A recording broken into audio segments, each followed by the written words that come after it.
What is up, fight fans? Welcome back to another episode of the MMAnomaly Show, No Filter, with our, recurring guest here, Mr. Nano, aka Jeff Turkey. What is up, Olin? What is up, MMA community? How we doing? So, in this episode, we are going to be talking about a couple things. We're going to be talking about two fight cards mainly, UFC Vegas 68 and Bellator 190, 290. I don't know. Either way, all I know is it's the last ride of one Fyodor Emelianenko. Oh my gosh. We won't even go into which card is better because I think it goes without saying the Bellator card is the card this weekend.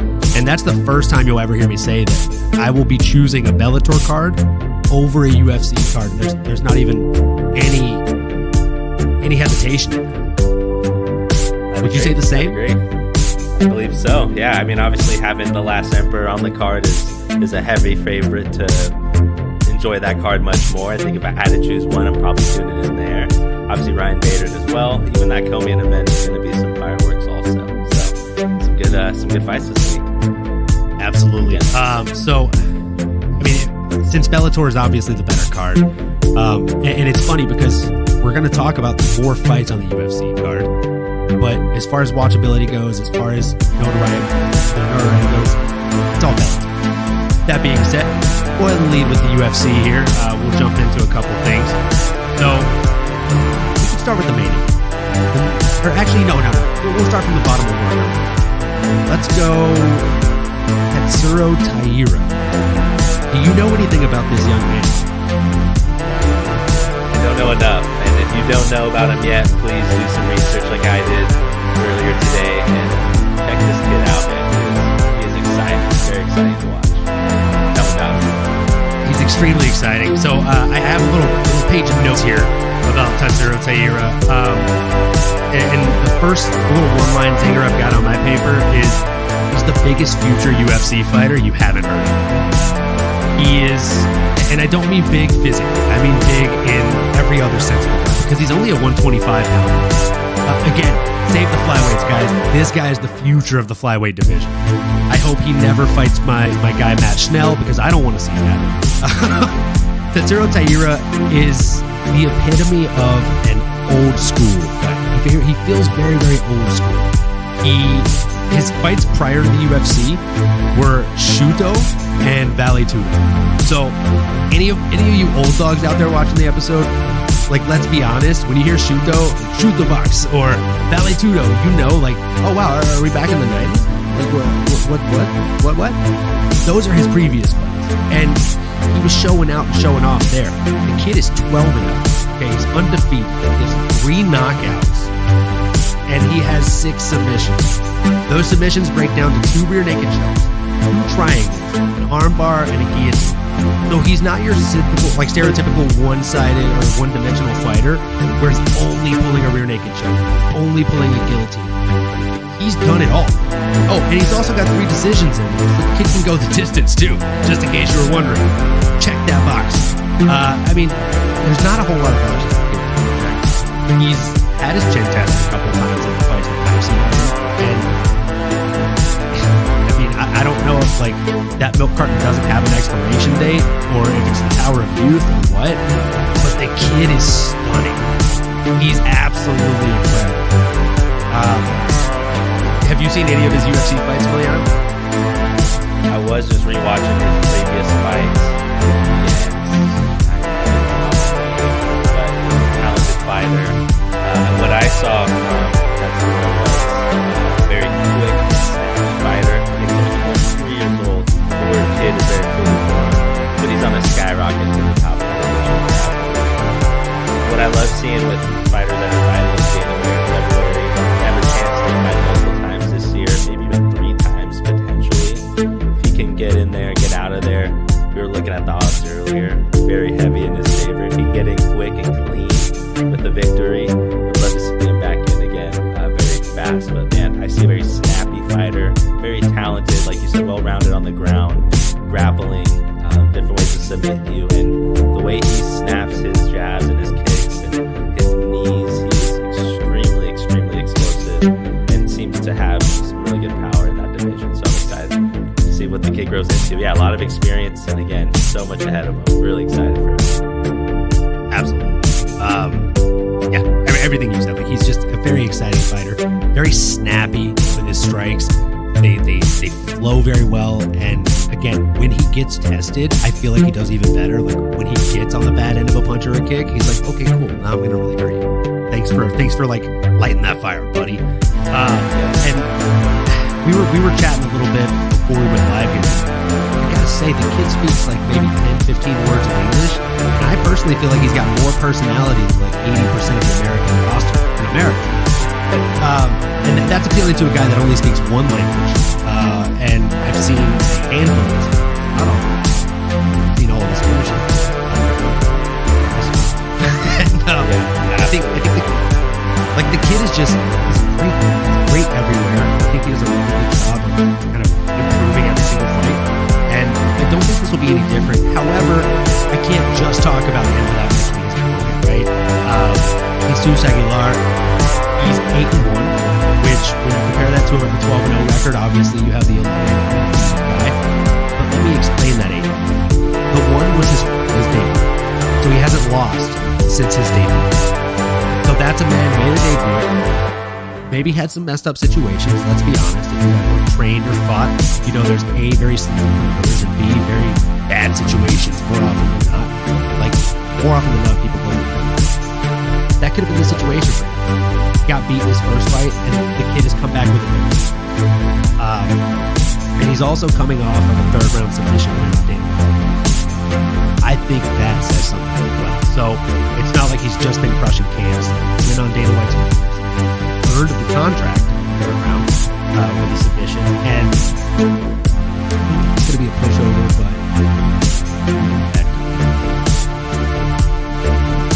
unfortunate. Yeah. Hopefully he can show enough heart and grittiness in this fight to not lose too much stock. But you're absolutely right. Yeah, he's a lot of talent in this fight. We're really excited to see what's ahead, and hopefully we see some fireworks to start off this card. Absolutely. Before I just like kind of steamroll and pick every fight.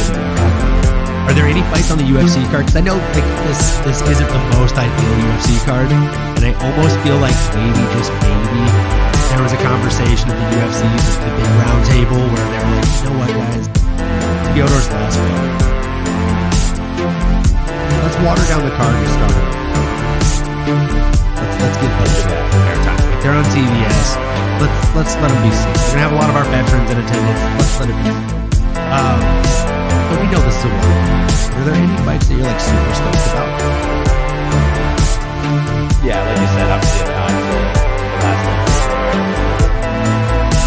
Maybe around Rushmore fighting in Bellator when it comes to just things. But yeah, looking at the prelims, we were talking about leading off the card. I think that's going to be a great one to tune in for. Get in early, watch that. It's going to be quick.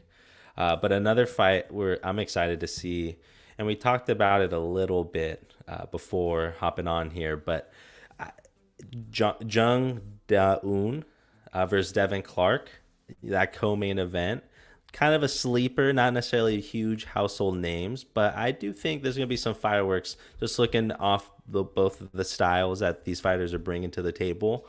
It's going to be fireworks. Devin Clark should have a chin in his previous fights, one of them against a tough guy. I'm blanking on his name. But I'm excited to see that fight. I think that's going to be a sleeper fight of the night. I definitely think that'll be a great fight. Devin Clark, I don't know. And this is going to like definitely prove how long I've been in a relationship, and also how much I enjoy watching trashy reality TV shows. I'm assuming you have Netflix, right, Emiliano? Of course. And Mary's going to get a kick out of this if she's listening. Have you ever watched the show Love is Blind? Yes, I have. All right, so Bartiz. Devin Clark and Bartiz could be brothers. Like, they could trick women and say they're twins. Oh my goodness, that is they almost have the same haircut, which like very much and like so. Bartiz is one of the only people I've ever seen with that haircut. They could pull it off. other than one man named Devin Clark. So fair. Different professions, but man, I'm just saying I've never seen Devin similarity. Clark and Bartiz in the same room at the same time. Just saying. That being said, that had nothing to do with fight. But Deung Jun or Jung Deun, I mean, they like switch their names, so I feel like I'm messing it up every time I do it, no matter what. Versus Devin Clark, I feel like is going to be a really great fight. I feel like if I had to bet, it wouldn't be on that fight. Because both men are the type of guys that basically have a game plan up until they get hit. And then it's like, oh, you want to fight? Cool. And then they put their hands down and they just kind of come forward and go at it. So if you put a gun to my head and told me I had to choose somebody, I'd probably say Devin Clark, just because I feel like the guy has like cement in his hands. But man, Deung Jun, he can slug too, brother. I feel like that's going to be a banger of a fight for the fans. Absolutely. Who do you have in that fight? I was going to say, I think I'm going the other way. I do think Devin Clark will stretch it out. Again, he's shown to has proven to have a chin on him. But Jung Deun, I do think when I was watching his highlights, seemed to be really slick on his feet, really good mixing in the high kicks with the elbows, his ground and pound. I think he'll be able to put him away. Not getting the home field advantage anymore, like we talked about, obviously not being out in that area and being here in Vegas, but I do think that he's probably the more well-rounded fighter, has more ways to win, so I put my money on him if I had to, but that's a toss-up. Okay, all right, well, agree to disagree. We'll be doing shots honestly, then, I guess. Oh, let's put a shot on it, brother. I got a shot on We'll Devin do it. Clark. Let's go. There we Let's go. go. Now I have a reason to fucking stay up the night before my flight. Sorry, Mayor. Love you. So we'll be watching that and putting shots on it. And moving into the next fight, I mean, again, there's not really a ton of fights that I really, really want to talk about on the UFC card. But we, as Ariel Hawani says, I would be remiss if I didn't mention the return of Doo Ho Choi. Doo Ho Choi, he's been gone since 2019. He's had 3 fights since 2016. So all 3 of those fights are losses. Yet for some reason, I think he's got it in him to be a real contender if he continues to go in this path. Those 3 losses, it's notable to mention, were to, you had Cub Swanson, you had Jeremy Stevens, and you had Charles Air Jordan. Okay. And I mean, if Jalen's in the chat saying you're goddamn right, he's a contender, then you know it's true. Okay. We got to get Jalen on the damn show one of these days. You know what? Emiliano, can you hit that guy up on Instagram and just send him the link? Get this guy in the studio, please. Yeah, we got to get this guy in the studio, Jalen.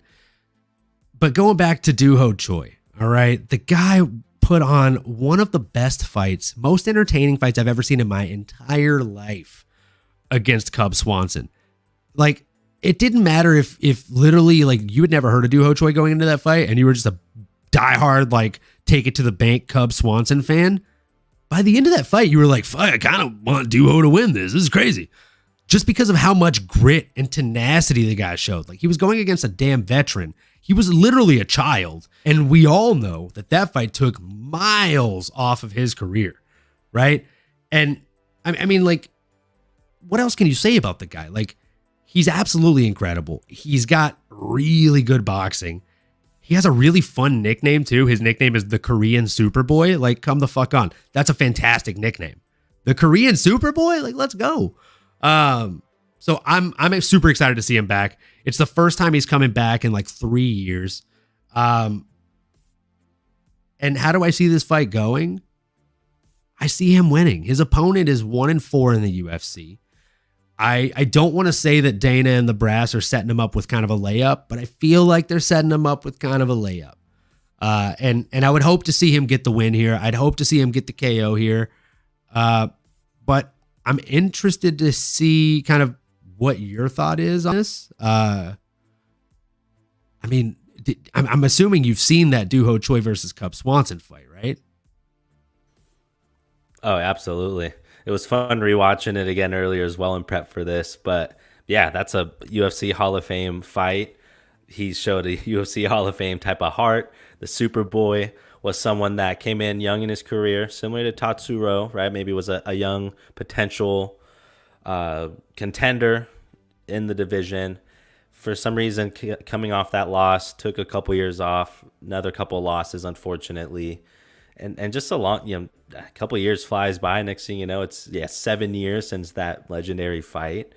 I'm curious to see if that ring rust or anything will come into play here. But he's still only 31 years old, so I do think that maybe some of that maturation will be good for him. Maybe taking the extra time off. Hey, you mentioned earlier as well, Olin, when it comes to getting in the right camps, maybe getting the nutrition in. Maybe there's injuries, maybe something that I'm not seeing here, but would love to see the best version of him.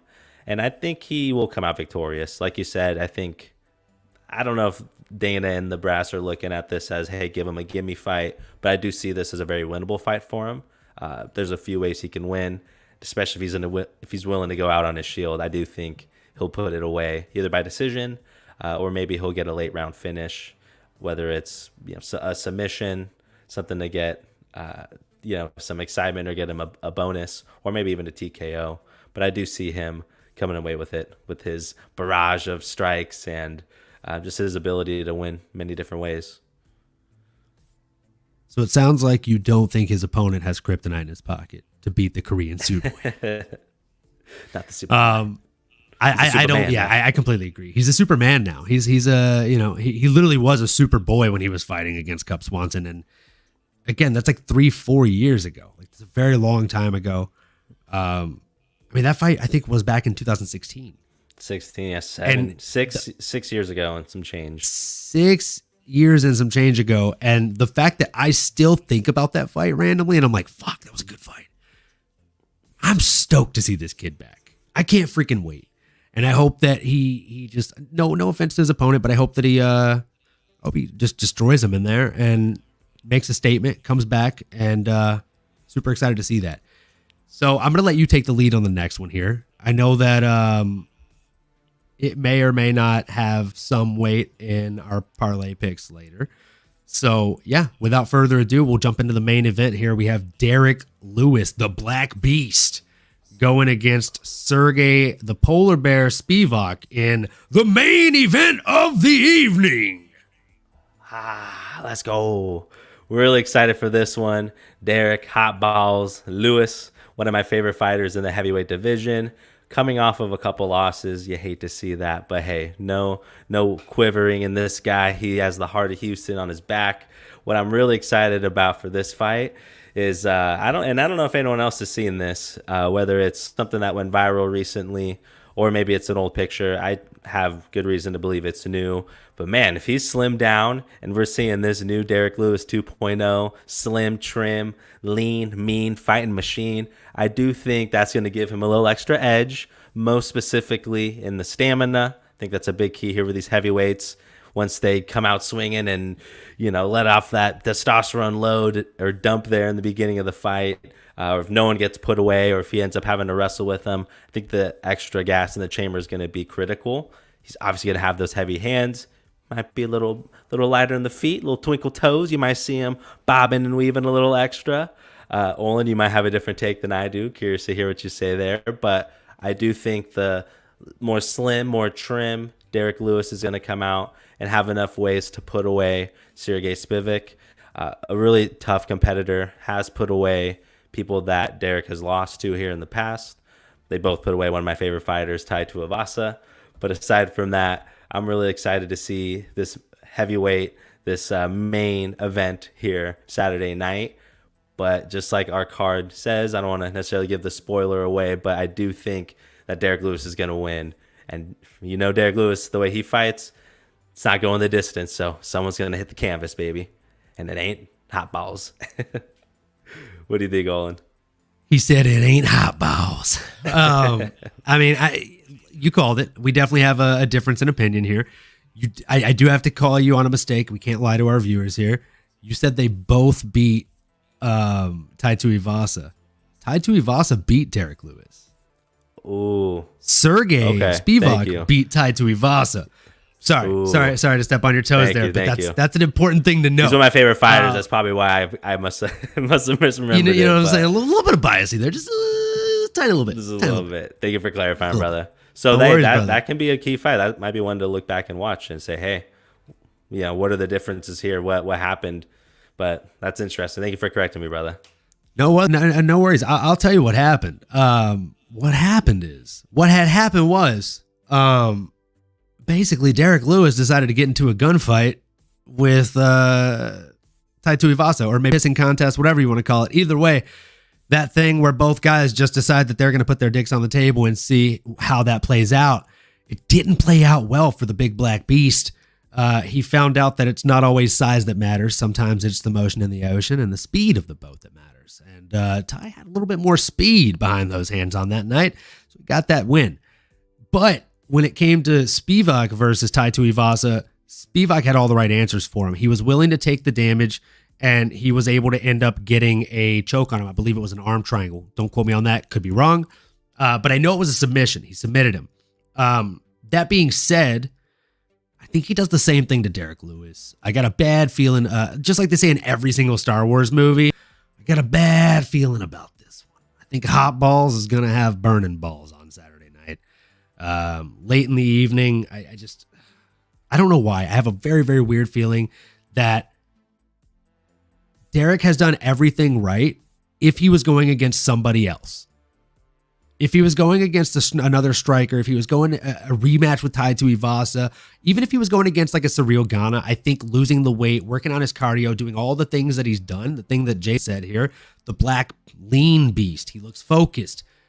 I agree. He's very lean. He looks focused.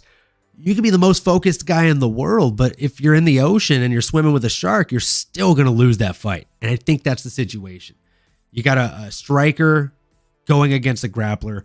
And though I know we all know Derek Lewis has like this anomaly, he's an MMA anomaly when it comes to getting up, right? Like he has this innate ability to be like, oh, I don't want to be here. I'm just going to stand up now. I don't know that he could do that against a Sergey Spivak. I think Spivak is going to end up getting probably a submission finish or a ground and pound stoppage that will be contested as an early stoppage across all of Twitter. Maybe even I'll jump on the bandwagon and say it was an early stoppage too, but I still think that's going to end up being the case. It's a fair analysis on that. But I hope I'm wrong. Taking a couple shots. Hey, yeah, well. I mean, I'm going to put a shot on Derek Lewis. Like my shot's with you on that one. My shot's on Derek Lewis. When it comes to betting, I'm staying away from that fight personally, but we'll see. So we'll see. Jumping into our next kind of, I mean, like, it sounds like you think Derek's going to win. I think Sergey's going to win. We both want Derek to win. Yes. All right. Fair enough. I agree with that. Jumping into the big moment of this weekend, arguably way bigger than the UFC this weekend. We have the last ride of the last emperor, Fyodor Emelianenko. Again, I'll let you lead with this one because I'm an old dog in this sport. I have a lot more memories with Fyodor, probably, if I'm being honest. Not trying to brag, but I'm older than you. I've been here longer. So that being said, more years on the earth. You know what I'm saying? It's just an unfair advantage when it comes to this. So I'm just curious, A, how do you see this fight going against Ryan Darth Bader? And B, oh, actually, you know what? Before we move into this, Jalen's got a question. Did you hear about the referee situation for UFC 268, specifically around Dan Miragliotta? Did you hear about it? I did. No, update me. Okay. So Derek Lewis believes that Dan Miragliotta has a conspiracy on him. All three of his fights that he's lost were ref by Dan Miragliotta. So, but like, I think like 2 out of 3 are TKOs. Yeah, where's the tinfoil hat? Like Eddie Bravo. I'll look into it. I mean, like, I don't think there's some crazy conspiracy here. I don't know what I don't think Dan so. has to That's gain from that. Yeah. He really Derek did big say at the media coincidence. day. Derek did say at the media day today. It was either today or yesterday. I think it was today. He's like, I'll tell you what, if Dan's standing in the middle, he's like, fighter, are you ready? Fighter, are you ready? I'm gonna be like, no, I'm not ready. Give me another motherfucking ref. Nah, pretty far from ready. I'm pretty damn far from ready. So, yes, I definitely heard about that situation. I think it's absolutely ridiculous. But in total Derek Lewis fashion, I think it's hilarious and fitting. Yeah, I personally don't have any issues with Dan. I mean, who am I to say? Obviously, we're just sideline warriors here, but yeah, I guess that is an interesting take. And I know, just being a sports fan in general, there was a lot of controversy with the NFL refs and this whole script that people talk about. It's like the Matrix, whatever, acronym you want to use. I don't subscribe to that necessarily. I love a good conspiracy as much as the next person. Don't get me wrong, but I don't, like you said. So hold on, you're saying that game against the game between the Eagles and the Niners wasn't scripted? I mean, did you see those penalties? It felt a little bit. I don't know. Hey, I mean, this is now an NFL episode. Hijacked. Hey, I mean, I wasn't in the locker room. Maybe I didn't help write the script. I'm not one of the script writers, but you never know. Hard to disagree with what happened there. It was quite peculiar. But you heard it here yeah, first. Emiliano admits there are script writers in the NFL. And I was rejected. I did not make the cut. Oh man, but no, I guess I don't necessarily have any issues with any of the refs. It's tough, right? I mean, I don't know what his rap would be, or if he has any any connections to James Krause or anything. But if he's not doing anything like that, I think he's a good guy. He's cool with me. Dan's the man. I don't have any issues with Dan. Saying I don't have any issues with any of the refs, I feel like would be a stretch. But we're not here to do an episode about Chris Taioni, so we'll move on. It's not here or there. So yeah, we're not here to talk about Chris Taioni and how bad he is at his job. We will go ahead and move right into the main event here, or the real main event, the Bellator main event, Fyodor Emelianenko. So again, two questions. One, how do you see the fight with him versus Ryan Bader going? And two, what is your favorite memory of Fyodor? Just like not necessarily like in Bellator, because we know he was like kind of past his prime once he got there, but like just in general. When you think of the last Emperor, what comes to mind? I think I'll start there, right? Again, can't speak to him to the same level you can in terms of maybe watching him as an adolescent. I really didn't follow his early career, those Pride days or any of that. But obviously knowing the name, being a big UFC fan, I think even being biased a little bit, thinking, oh, he's just a guy, who is he, whatever, right? But up until really the last few years, when you're still hearing his name, still fighting at a high level, and then when you actually go and put on the tape or highlights on YouTube, which are always fun to watch, but even watching the individual fights themselves, it's hard to argue. He's cut from the same cloth as a Khabib. It's very similar. It's hard to deny the level of greatness that he was at, what he was able to accomplish, and for how long too. I think that's one thing we don't talk about a lot in the sport as well.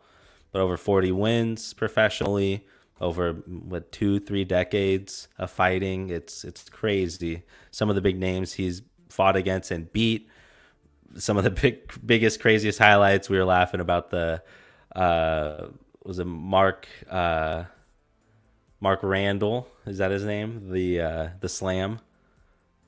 Oh, Kevin Randleman.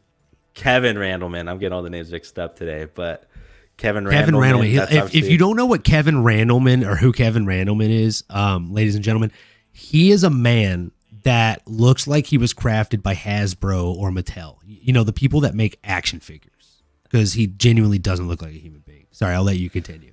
Basically, yeah, like a UFC fighter that you create and max out all of the attributes is basically what he looks like.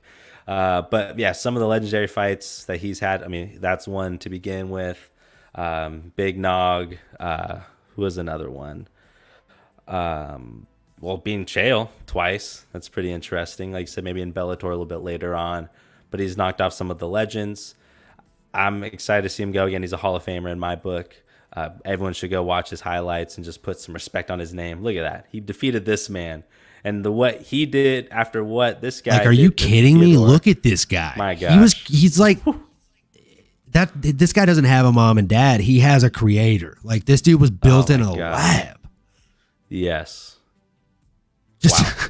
like, and again, like, I'll let you continue talking while I go ahead and pull up a picture of Fyodor. Yes, please.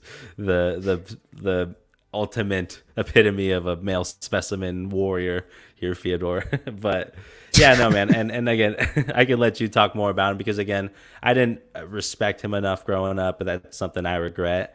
But now that I've had a chance to watch fighting for over 10 years now myself, got to tip the cap to a legend when I see one. He was a great fighter, would be able to hold his own against anybody. Again, was able to fight in those Pride days, is still fighting through the years. Look at this man. That is Uncle Fester. Right, he looks like Uncle Fester from the Addams Family. Very relevant. Very relevant. Yeah. He literally looks like Uncle Fester from the Addams Family.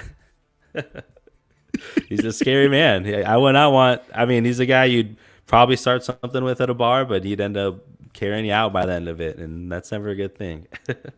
It's not. He's the guy you start something with that you never to finish. Yeah. He's already done you it. Immediately regret. You immediately regret that. Oh, man. Yeah, that slam from Kevin Randleman, I think, is just probably like when anybody thinks Fyodor, or like if somebody saw a picture of him, like if I showed them that picture and they're like, oh, why do you like this guy? He's like frumpy and he doesn't look super crazy. Like, show me the other guy that looks like a Hasbro action figure. I'd be like, yeah, I'll show you that guy in a fight with the guy that's frumpy. Let me show you. Because he literally like got slammed on his head. No. Kevin Randleman looked like he was going to murder this man. And somehow, some way, the bald frumpy guy comes out on top. The guy who comes out looking like he just woke up from a nap in the back, not warming up. The guy who comes out in a striped sweater looking like he got it from the same thrift store that Freddy Krueger shops at. Like, that's the guy that's terrifying. Like, there's those memes where it's like, people who have trained think this is scary. And it's like a picture of Arnold Schwarzenegger. So, or people who haven't trained thinks this guy's scary. And then it's all people who have trained thinks this guy's scary. It's a picture of Hoist Gracie. Like, he's right up there with that picture. Like, you put this unsuspecting guy in there because he's absolutely terrifying. Exactly what Jalen said. If Baba Yaga was human, is more like it. That's him. He is the Russian boogeyman. Like, it's terrifying. He's the original sleeper build. Jalen is just firing off absolute facts today. He is. Again, like, this guy's absolutely incredible. When it comes to me, we'll answer the first question first, and then I'll let you go over how you think the Bader fight goes. But the biggest memory that comes to mind for me, and this is one that maybe not everybody saw of Fyodor. And if you haven't, I highly recommend that you look it up. You can probably find it on YouTube. Don't leave this video to watch it. Wait till we're done. But Andrei Arlovsky was putting on a hell of a clinic against him. And I may be wrong on the exact sequence, but I remember it was nasty. He rocked Fyodor. He pushed him back with something. And Fyodor went basically into the fucking turnbuckle because they're fighting in a ring, right? So he gets pushed back. Ugh. And off of him getting pushed back and bouncing forward off the fucking turnbuckle, you've got a young, hungry, looking like Dracula's jacked fucking cousin, Jactula, running forward. And Andrei Arlovsky, he throws a flying knee, and mid fucking air, Emiliano, I kid you not, mid air, mid flying knee, Fyodor just decides, I think I'm going to knock this kid out. And clips him with a hook that makes his whole body follow the direction of his face. And like, Jenny gets on top of it, it's just all bad. So like, you have a guy that like you can rock, and then you can do the right thing after you rock him. And the next thing is you waking up saying, oh, what? I lost? How? That's fucking terrifying. And he also doesn't look like he should beat you. because you look like you're created in a lab, and he looks like he was, just someone's dad. It's honestly terrifying. The fact that he's able to put on the run that he's put on. I think he's like 42, 43 years old, far past his prime. And for whatever reason, I'm not going to do it on the kind of okay parlay, but I'm probably going to put a little small amount on him to win. Because fucking why not? I like it. Why He's not? plus 500, I think, to win by knockout or in the first round. I'm going to do that. He's 46, by the way. Oh my God. he's makes Glover look like a spring chicken. Goodness gracious. My It's, God. yeah, that's Grandpa. If Baba Yaga was you, now. he is 46 years old and just still Probably has a gonna better- knock this guy out in a couple of minutes. I think that's my to go back to what I think is gonna happen. I think, and I love Bader as well. He's one of my favorites at light heavyweight. Some of his battles, him fighting John Jones back in the day, but God, give me the last Emperor to put him away within a couple minutes. I don't think that fight lasts more than a couple minutes, more than one hand.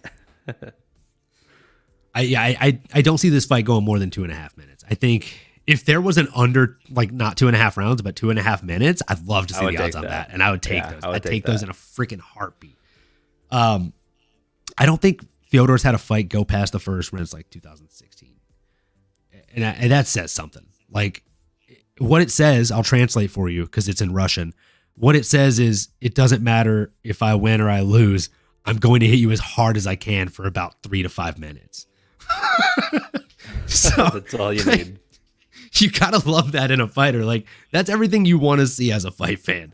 And I think like another big thing here is, again, I'm agreeing with you. I think Fyodor ends up going out there and getting it done. I think, and it's worth noting, the last fight, this is a rematch, ladies and gentlemen. The last fight lasted 35 seconds, and it wasn't good for Fyodor. He just got clipped and knocked the hell out by Darth Bader, and sent to the Darth side. So Nice. it wasn't great for him, but Bader has seemed a little bit more chinny since their fight, and Fyodor has somehow seemed faster since their last fight and better since their last fight, which is, it doesn't make any sense. Nothing about the guy makes any sense, if I'm being honest. Like from his build to his speed to his power, he's a terrifying individual. I think he gets it done. But I think the only thing that's somehow cooler than this being his last fight is, and I don't know if you know this or not, but there's going to be quite a who's who in attendance.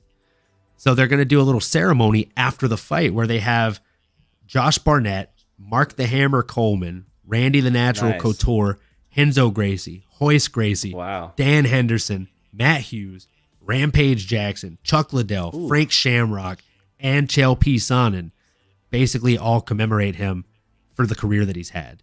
Wow. I mean, that's sick, right? That's like, awesome. That's Those super are some exciting. legends. Oh, Dude. If I saw any of those guys in a room, I'd be pretty ecstatic, to say the least. But man, And imagine that. It's all going to be on CBS. All those legends Wow. commemorating another they- legend. Where are they fighting out of? Oh, maybe we'll take a quick flight. My guy's trying to go. Let's go. Yeah, I mean, I Rampage. Dude, I'm Oh, telling man. you, like, all those guys are going to be there. I think this is probably one of the coolest things that Bellator's ever done. I will say I agree with what Ariel Helwani said. I think it'd be smarter to have them come out to open the show. Do it Pride style, have all the fighters line up, all these legends. Like, and why we're all here tonight is to honor a legend in his final ride, Fyodor Emelianenko. Like, and then they announce him, they have like Mauro do his thing. That'd be sick. That sets the tone That'd for the be whole sick. night. And then worst case scenario,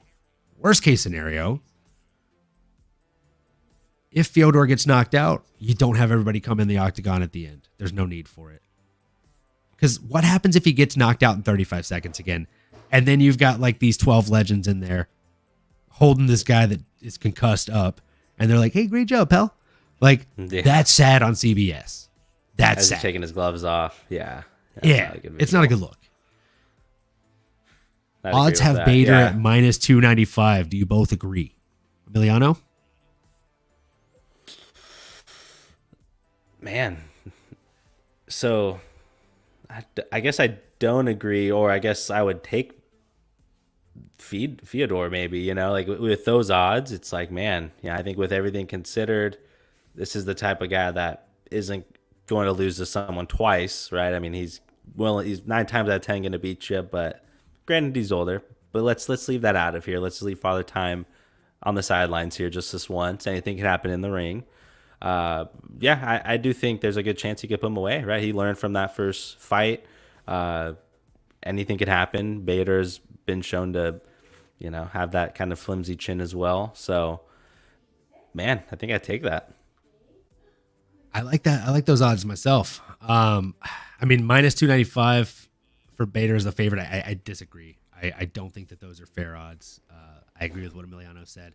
I think that Fyodor's probably learned from their last fight. I mean, he's gotten like 2 or 3 wins since then. Do I think this fight goes a ton different? I actually do. I think Fyodor probably ends up going out there and at least lasting like 2 minutes. And if that happens, he's probably going to get a knockout. So yeah, I'll take those odds. I'll take those odds all day. We kind of discussed our picks for the Kinda Okay parlay earlier, but if it hasn't been placed, I might let Jalen make my final decision for me. We'll see. Maybe we'll do that. Yeah, maybe we'll let Jalen be the swing vote, because I've been going back and forth on mine, and you may have just helped me one way or the other here. So, I mean, it sounds like we're both in agreement. We both want and think Fyodor will probably get it done, and then sail off into the sunset. Fair? That's it. I think so. Yeah. A lot of those guys that you listed off to, he's fought or beat or maybe lost to, but it's really exciting, man. That is quite a eclectic group there. And they are in Inglewood, California, so maybe 4 or 5 hour drive for me. Might have to see if there's any tickets here. Ooh, no, I'm talking that talk. I'm being crazy over here. Probably won't make that happen, but that'd be fun. There's a lot of big names. Don't threaten me with a good time if there's tickets available. I mean, me and Emiliano are gonna have to chat after this, I think. We might be reporting live. We might both get in trouble on Saturday. So yeah, without further ado, I guess we'll go ahead and jump into everybody's favorite recurring segment here on the show. MMAnomaly presents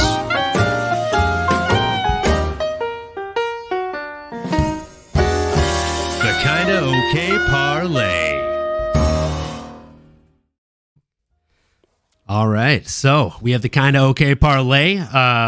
Obviously, we're missing one leg of our 3-leg parlay here. Tien is not with us today. He will be back next week or the week after. I'll actually be vacationing next week, so there won't be a live episode this coming week. But we will probably still throw up a parlay online. We'll talk it out. For this one, Tien has just thrown out the money line for Marcin Tybura. He didn't really say why, other than Marcin Tybura is that guy. So, I mean, we're not going to question him. He's not here for us to question him. So, fucking Marcin Tybura, he's locked in. That's the first leg of the Kinda Okay parlay. Moving into the second one. But before we move into the second one, Jalen, since I know you're in the chat, I would love to hear your thoughts on this. I'm between 2 here. Okay? I am between typical Tien and his pronouns. I am between 2 picks here. So I am between Fyodor Emelianenko moneyline, or Fyodor Emelianenko by knockout, TKO, or DQ, or the easy pick, the one that's just like no brain money, but it's not plus money, right? So it's less money in the bank, but it's also a guarantee. All right. We got the under 1.5 Fyodor Emelianenko versus Ryan Bader. Last fight lasted 35 seconds. The last fight of Fyodor's that went to a second round was in 2016. That's the one I'm leaning more towards. I think it's easy money, but man, Jalen's saying nothing ever easy. I don't know, man. I don't know. Oh, fuck me. All right. Well, we're going to go with my first choice. We're gonna go with the big plus money. We're gonna take Fyodor by TKO, KO, or DQ. I think that's plus 500. I think that's plus 500. Go big or go home. I'll tell you what like it is it. right now. I'll tell you what it is right now. It is. Let's see. All right. Why don't you go ahead and tell the people what your pick is here, Emiliano? Yep, while we're making those updates to the kinda okay parlay, the one that I am going with here for my kinda okay parlay. I'm a hot balls guy. Okay, I'm proudly saying that. Hopefully, Manscaped will sponsor us one day. But give me Derek Lewis to win by KO, TKO, or DQ. But hopefully, KO or TKO. It's gonna be at 240 plus 240. Add a little bit of a boost there. To be honest, a lot of the odds were pretty close, but this was one that I'm really excited for this fight. I do think the weight cut is going to be the X factor. I think it's going to make him a little bit quicker, a little bit better with the takedown defense, and then he's going to be able to put him away with those heavy hands that we've seen him do before. I think he's going to win again by KO, probably in the first or second round, and we're going to get 240 on that. So decent little payout. And then once we update those odds for this last one, Olin, we can finalize what we'll be making back here. You love to hear that. Good calculated decisions. Man, we're back at a conundrum here. We can make big money or we can make kind of big money. So I think I'm leaning towards big money here. I'm thinking instead of going straight KO TKO for Fyodor Emelianenko, I'm thinking we're going round 1 TKO. Or just round 1 win for Fyodor. That's plus 500 instead of a plus, let's see here. It'd be plus 350 or plus 500. So we're looking at, either way, those are good. Those are solid odds. Ooh. Man. You said Fyodor to win by TKO? Big money, baby. We're going big money. We're going Fyodor to win in round 1. Okay. Yep. So we're doing round Fyodor props. to win in round 1? Yep. Okay. Fyodor Emelianenko, round 1, plus 500. Ooh, big money. Let's go. So that's $15 to net 532. I'll take that. Yeah, we love to see that. So we got Marcin Tybura coming in at minus 135 favorite. We got Derek Lewis, and you're picking him to win by KO or TKO?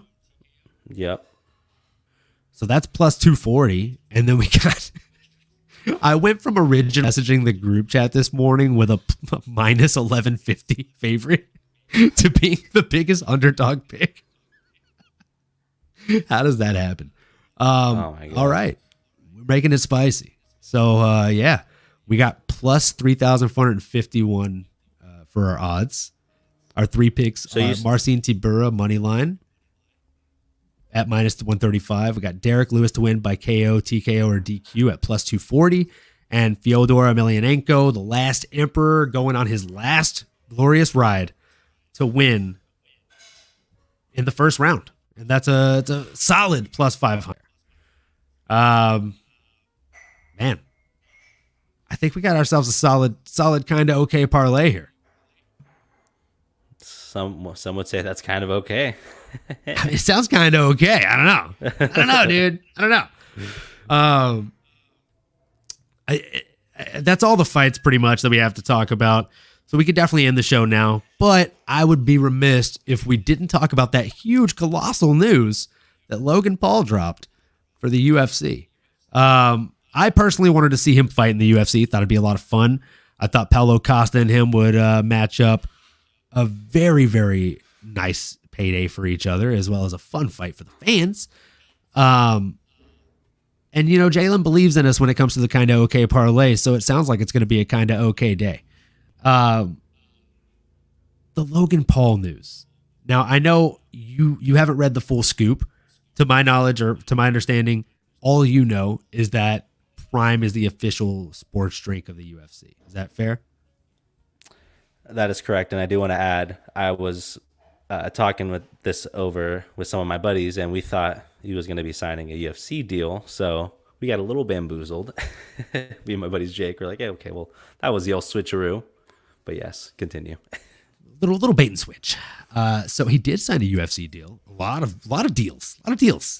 Just not the fighting kind. So he ended up signing a deal that makes Prime Sports Drink the official sports drink of the UFC. And I don't think that they've severed ties with Monster. I think that they're becoming NASCAR. They're going to have this canvas that's just splattered with different sponsors. And it's big money for them, right? So now they have an official energy drink. They have an official whiskey. They have an official vodka. They have an official sports drink, which is how they're going to have Monster and Prime. It's a sports drink. It's more comparable to Liquid IV, which is a common misconception. They're trying to be the next Gatorade, not the next Monster or Red Bull.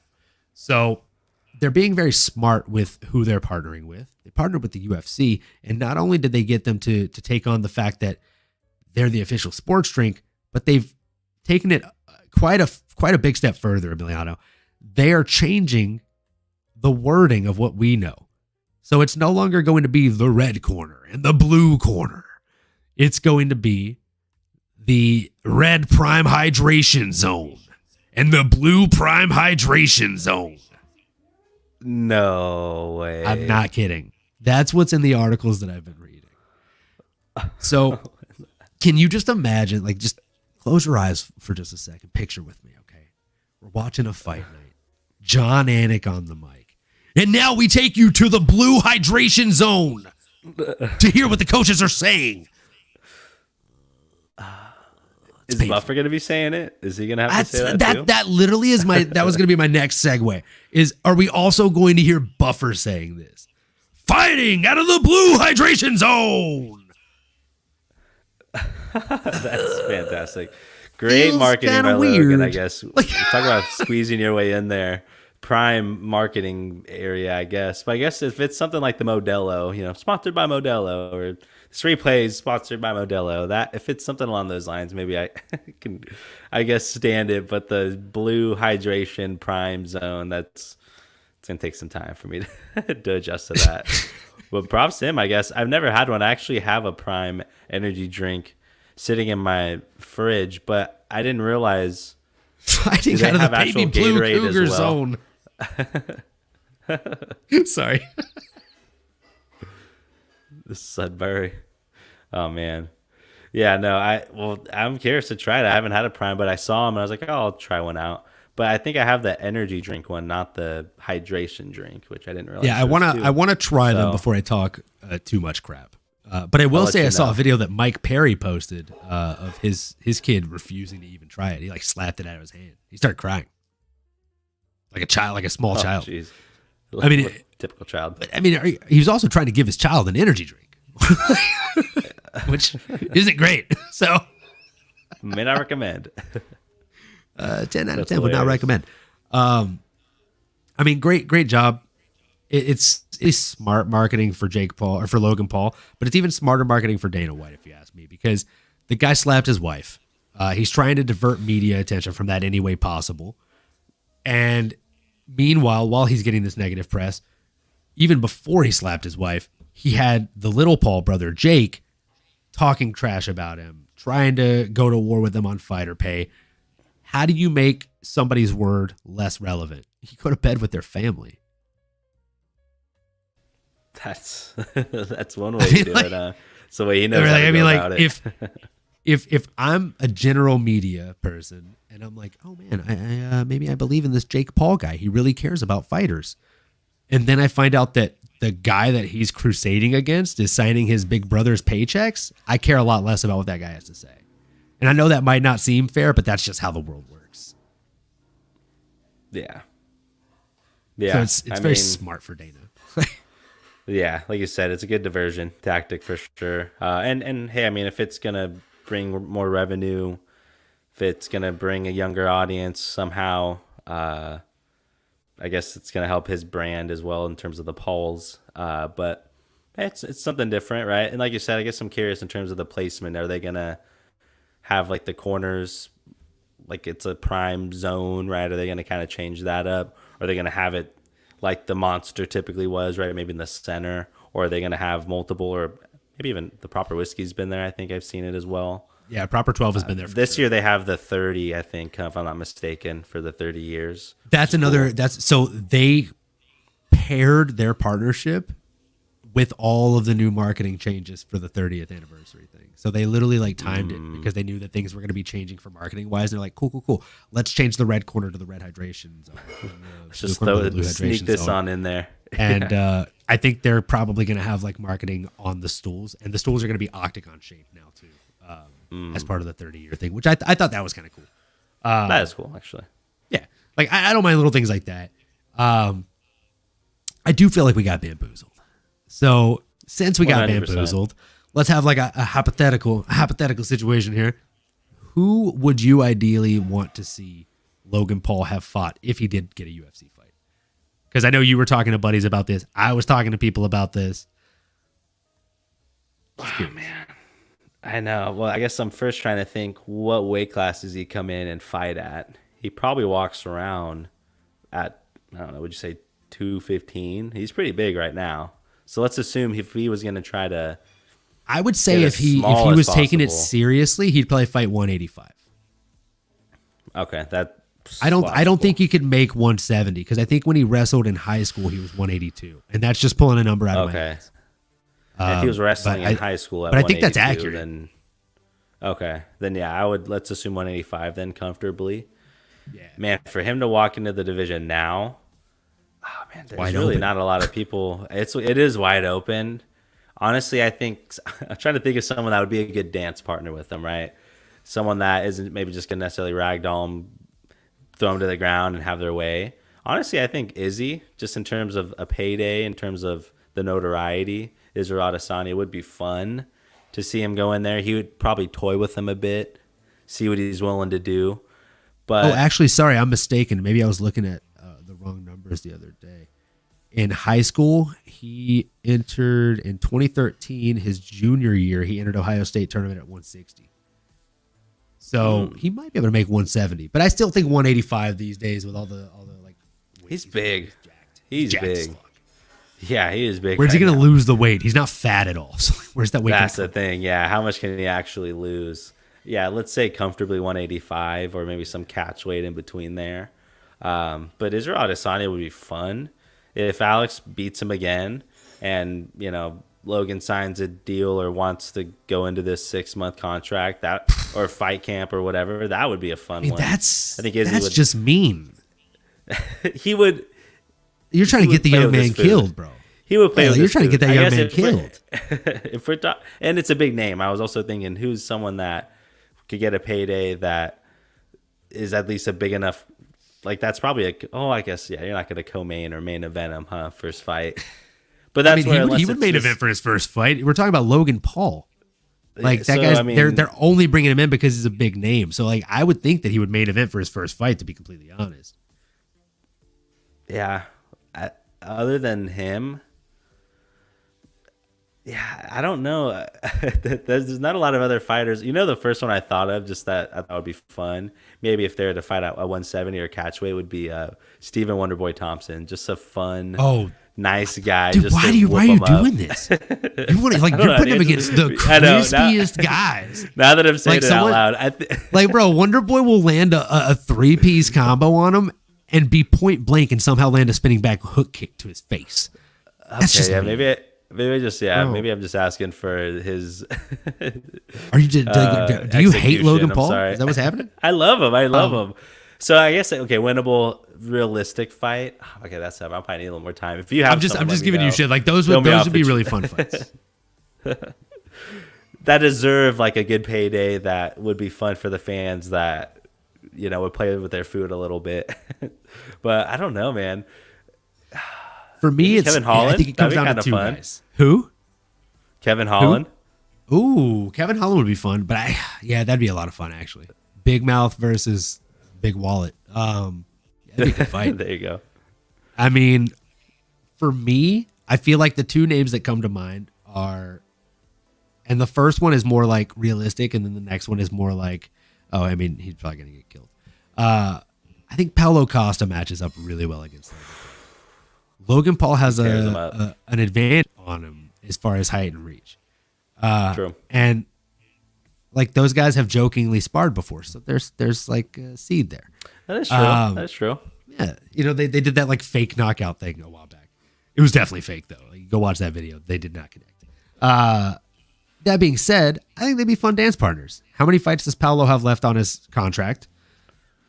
He's good looking. He draws in fight fans. He's the funny online guy. He matches up well against Logan Paul. And also, if you look at the people that Paulo's beat, like I know Paulo, a lot of people when they think of him, they're like, oh, he's a world breaker. Is he really a world breaker? All of the people that he's beaten are no longer fighting or no longer fighting in the UFC. Yeah, he's shown his durability, but yeah, world like breaker. His most notable wins are like people like Johnny Hendricks and Jacare Salza, I think. Like these guys aren't even in the UFC anymore or fighting. Like a lot of these guys are retired. So you're great. Like you look great, Secret Juice, all that stuff. But and also I think like the loser has to leave the UFC and the winner becomes the official sports drink of the UFC. Prime energy drink versus Secret Juice. Ink a deal.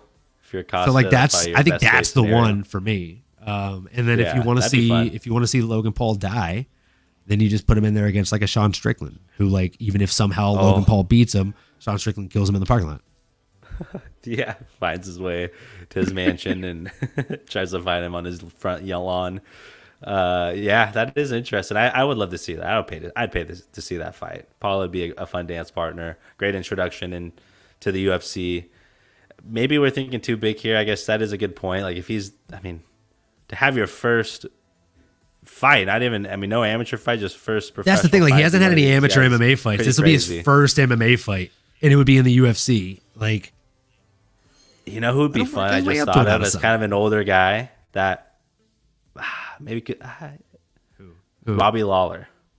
Oh fuck! I hate that part of me wants to see that. A big name. He's older, right? Like, I mean, the formula's there, right? It's kind of what his brother did, but in boxing. He'll stand there and bang with them. That'd be fun. That's your best. What's your gut reaction? Sure. Yeah, I'd pay to see that. I'd pay to watch that. I would want to be there for that. Yeah, that'd be. I mean, like, fuck. Big payday for Lawler. That's the thing is like win or lose, Lawler wins that night because it'd be the most money he's ever been paid. Which I'm thinking of that too. I think in a way he deserves it, right? Yeah, like, and that's what I was thinking about with the Paulo Costa thing too. Is like, if I know that I'm Paulo Costa, I'm on my last fight of my UFC contract probably. If Dana tells me like, hey, we're gonna pay you twice as much as we've ever paid you, and you're fighting Logan Paul. Best case scenario, I knock him the fuck out, and then I go get paid hella money to box. Worst case scenario, I get beat by Logan Paul, and I still make twice as much as I've ever made for the UFC, and it still makes my notoriety go up, and my face value go up. I'm gonna get offered more money in my next contract, no matter where it is, even if I lose to Logan Paul. True. So. I mean, like, it's the same exact thing for Robbie Lawler. So, like, any of these guys that are either in the top 10 that shouldn't be in the top 10 or out of the top 10, it's a no-brainer for them. It's just a matter of, does this guy make sense for Logan Paul to fight, and will it make money for UFC pay-per-view? I think Robbie Lawler would. I think Paulo Costa would. I don't know that Sean Strickland would. But, I mean, that'd be fun for, like, actual fans of the sport for sure. Oh, yeah. I think if you're Logan Paul, you're probably thinking, hey, it's a legend. Like, if he's a fan of the sport, like he says he is, and again, you look at your brother who's fought some of the legends. Nate Diaz would have been a fun one too, just because the name, obviously he's not there anymore. But even more, where like maybe they do some sort of boxing. Well, I guess Jake already kind of called them out, but a boxing match, and then 6 months later, a UFC match. Maybe even like Demetrius or PFL, where it's a round and around. Yeah, PFL. Go do do That's what Jake. I mean, that's what Jake's something. plan is. He said he's down to box somebody and then fight him in PFL 6 months later if they're down. Like he said, he'd do that with Nate, I think. So, If you're Costa, where I could see Logan saying, okay, you know what? Let's do 3 rounds, 5 minutes. Okay, I'll do 4-ounce gloves, but yeah, maybe it's just striking 1 round, and then second round you can do your jiu-jitsu, or we can do grappling or what have you. Yeah. Because I have a feeling if Paulo Costa gets him on the ground, he might just snap his arm off. I don't know if he. I mean, fair. I don't know if Logan has any jiu-jitsu, but he also was a high school wrestler, so he has a base for how to get back up to his feet. That's what gives me a little bit of confidence in it, and that's why I was saying like a Sean Strickland in the mix, because his grappling isn't really that great. And he would be willing to stand and box with him, which is more his forte if you're a Paul brother. So, yeah, I mean, obviously we all would have loved to have seen Logan Paul say like he's going to fight somebody in the UFC. That's what they made it seem like was going to happen.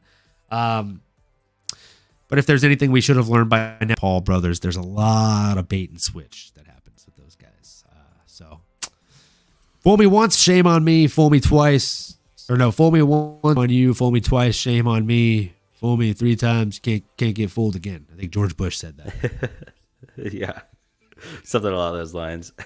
He actually said that. Fool me 3 times, can't get fooled again. Classic. Man, so yeah, classic line.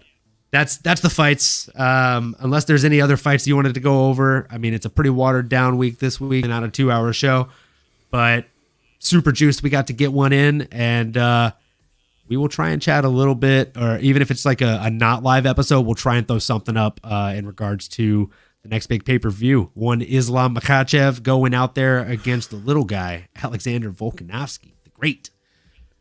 That's a big card. There's a lot of ones. I'm sure we'll end up talking a lot of recap, a lot of what's next, who's next, things like that. So I'm really excited for that card. Yeah, we'll obviously hop on and talk about it after. Make sure everyone gets some time. If you're still watching this, go check out the fights this weekend. Again, to lead off the card, Tetsuro Taira, a big name to remember here in the future. We got Doo Ho Choi coming back. Some exciting fireworks there. Obviously, Hot Balls always going to be Hot Balls. He's fighting Hot Balls. The legend Fyodor against Bader. Retirement bout. Hopefully goes out swinging. A lot of big names like we called out. At least tune into the Bellator. It's on CBS. Might as well. Let us know what you think. And then Logan Paul. Hey, I'll let you know how the prime is as well. Probably drink that pre-fight. Get excited here. Hopefully stay up because it's late. And man, appreciate your time. Always excited to get on here and talk some shop with you.